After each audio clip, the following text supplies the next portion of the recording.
It's her wedding, Mitch. It's her wedding. Would you want her to come down the aisle looking like she just got in a fight? You know, like she going through? You want to see her struggle because you don't have no money. And so you want to get the pre-struggle look. I've been watching, and I know you've been watching too. So come peep this. Hi, my peep fam. Welcome to Come Peep This. I'm Miss Series, and I do not miss a series. Today we will be reviewing Married at First Sight, Season 15, Episode 3. We're going to get into these weddings. I have my master's in psychology, so we're going to use some psychology, some common sense, and get a whole lot of giggles along the way. Let's get it. Krysten and Mitch. Okay, so we pick up kind of where we left off last week. Krysten dad says yes to supporting the wedding. So I was like, okay. He told her go for it. So not only did he, comply like, okay, yes, I'll do it, but he was actually excited for it. He's like, go for it. Go for it. You only live once, go ahead and do it. Mitch says that this process was the only way he could have got married. I believe you. Like I told y'all in the last video, I'm going to believe everything that Mitch say about Mitch. He said that this process, Married at First Sight, somebody setting him up, everybody signing contracts, producers, the cameras, and all this stuff was the only way. The person never meeting him was the only way that he could have got married. I believe it. He's not a likable person. Y'all already know how I feel about Mitch. And I'm glad that the rest of you all are starting to catch up because I called it day 1, episode 1. But we're just 3 episodes in to the Married at First Sight season, and we already have a clear villain. We already have the person that no one likes. Mitch. Nice to meet you. Yeah. He said this is the only way he could have ever gotten married. So then, we left off with him with the bow tie. And so here comes the strong black woman here to save the day, as we do, to tie his bow tie. As we do, with little of thanks, But yeah, so she come and save the day, rescue once again, that's what we do. And so they exchange gifts, and he got her a plant as a gift. I said, okay, got her a plant as a gift. She's like, okay, she like plants. I guess. Mitch and his mother have the same smile. They walk down the aisle. Mitch and his mother look I can see it. They have the same smile. I thought that was cute. He asked the family, once he got down there, he asked her family, hey, does she like bald guys? And they all said, yeah. And they started cheering. And then Krysten was still getting ready. And she was like, okay, I hear some cheers. What's that about? And the producer was like, oh, that's probably his family. So she was like, okay, woo. Kind of put her at ease, even though she didn't want to show it all the way. But you hear your people cheering when your man get down there, you like, okay, all right. At least we know he's not a monster. And then Krysten's mother walks down the aisle. So Mitch is standing at the end of the aisle. And then, everyone's seated. And then here comes a woman down the aisle. He's like, is that my wife? Because Krysten mama came through looking bad. I said, okay. That's her mama. They was like, no, that's your bride's mother. He's like, oh, okay. But Krysten's mother is a baddie. She came down there walking down the aisle. She commanded that room. She was like, this my runway. I said, okay. All right, I see it. Yeah, her mom bad. So when Krysten comes down the aisle, she complimented Mitch, and Mitch didn't say nothing. She's like, oh, you're handsome. Mitch said, Mitch's mother complimented Krysten. And I think it was his mother's polite way of saying, tell her something. Because it's just them two talking. Then the mother speaks up and said, oh, Krysten, you're beautiful. You're beautiful. Mitch said, he didn't say nothing. Ooh, peep this, women. Be watchful of a person that cannot return a compliment. I don't care if it's in a relationship, a friendship, or whatever. Like, throw something back. His mother had to compliment her at the aisle. But Mitch said nothing. Okay, so they exchanged vows. They kissed. And then so it's time, when they turn towards the crowd to walk back down the aisle, as man and wife, Krysten had to grab his hand. He over there just straightforward. She had to grab to hold his hand.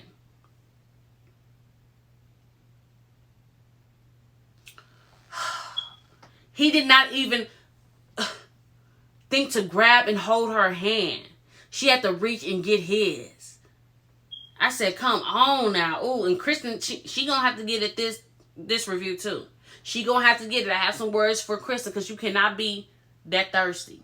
Even though she's not showing the thirsty yet, I understand what she did. She had to grab his hand so they could walk down, because that's what she's supposed to do. He didn't know to do that. I'm not talking about that action, but just stay tuned. I got you. Don't worry. So then they start walking down, and he told her, and I quote, "I'm sorry if you're freezing." He didn't take off his jacket or nothing. He said, "I'm sorry if you're freezing." Now, if you a quarter of a man, you see this woman cold, you didn't register it in your mind. You didn't make the observation with your eyes. It has registered cognitively in your mind. You have interpreted it as, oh, she's cold. And then you have taken all that information to actually say a sentence. So during that whole process of you didn't think to take off your jacket? None of that. When you seen her cold. When you seen like, oh, maybe she's freezing. Hey, the temperature is. All that thought process in order to get that sentence out. You never thought to take action. And let me give her my jacket. Let me put my arm around her. Let me rub her arms. You know what I'm saying? He said, "I'm sorry if you're freezing," instead of offering his jacket. But Krysten is really into him. And this is the problem. I understand the process of Married at First Sight. You want to be hopeful, right? You want to be hopeful, absolutely. But Krysten, he's not initiating, nor is he reciprocating anything towards you. So why are you so into him? Oh, he's hot. I'm hot for him. That's what she said. I'm hot for him. Why? I don't get it. So it's time for them to take their pictures. And Mitch is holding his niece. I said, put that big old girl down. Put that big old girl down. This is your wedding day. You focus on the wrong thing. Put that big old girl down in her coat, messing up the wedding pictures. Put her down. Let her go stand with her mama and her daddy. Put that big old girl down. Just so random. Like, put her down. Mitch is in shock. He is clearly in shock. Because he wasn't attracted to her. He wasn't blown away by her at all. He said he wants to see her more natural side. It's her wedding, Mitch. It's her wedding. Would you want her to come down the aisle looking like she just got in a fight? You know, like she going through? You want to see her struggle. Because you don't have no money. And so you want to get the pre-struggle look. That's what you ready for. I want to see how she look when we doing bad. Because I can't provide nothing. I want to see her, all dehydrated and tattered clothing. I want to see that side. Because that's the side I got to get used to. Because that's the position I'm going to have her in. Because I'm not about success or making money or anything like that. Or providing for her. So I want to see her struggle. I want to see her more natural. It's her wedding day. And then the crazy thing is, once again, we're seeing a pattern of him having extreme reactions to minute incidents, okay? Like with his beard. There was barely any change from how he started off walking in the room with his beard all the lady did was trim it. That was it. It was a small change between how it started and how it looked after the cut. My point is this. Krysten makeup is light. It's not even heavy. She doesn't even have any contouring going on or anything like that. He said, I want to see her more natural. She don't have that much on right now. You can see how she's going to look with this. All she got on some eyeshadow. A little something on the lips.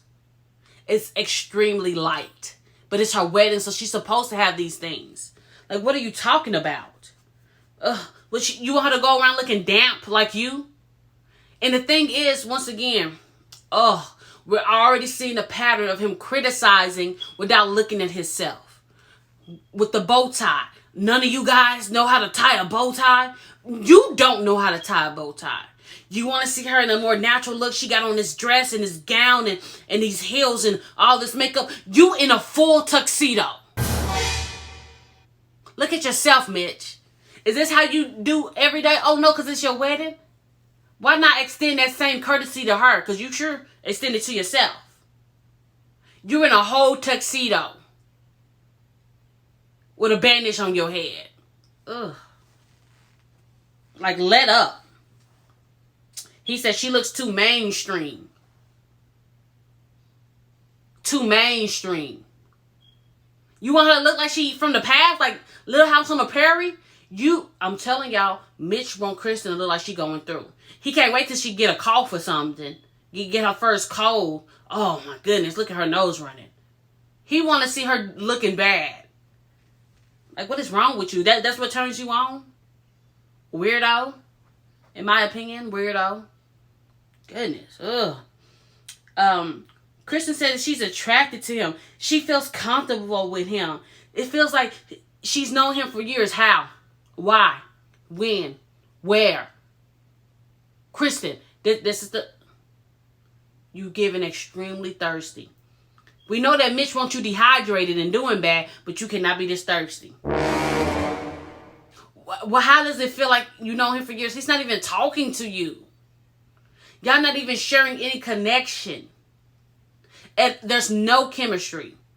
And it's not come from a failure of you trying to initiate, trying to do that. He's not reciprocating anything. How does it feel like you know him for years?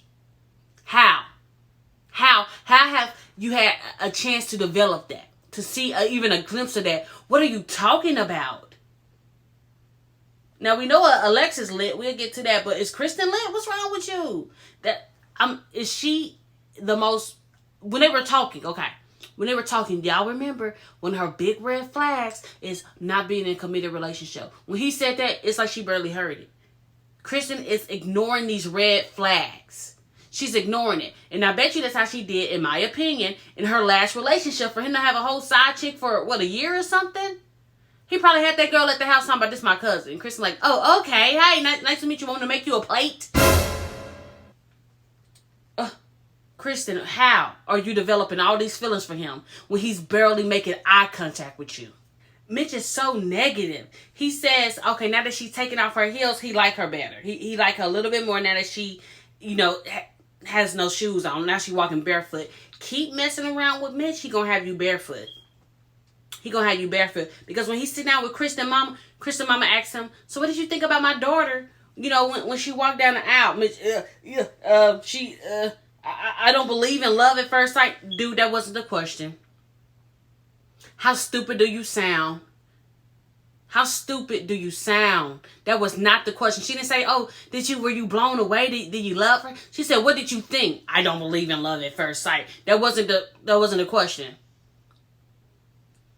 What you want to eat for lunch? I've been tying my shoes since I was 4. What they gotta do? One thing, don't answer the mama. What? And then the thing is, you told the mama how pretty she looks. Oh, well, she gets those looks from you. She, say, oh, when I see your daughter, she's attractive. Even if you're not attracted to her yet, Krysten is attractive. Give her a compliment. You talking to her mama. Her mama's trusting you with her daughter. This stranger. And you got there and was on creep mode, in my opinion. Real, So he couldn't even answer.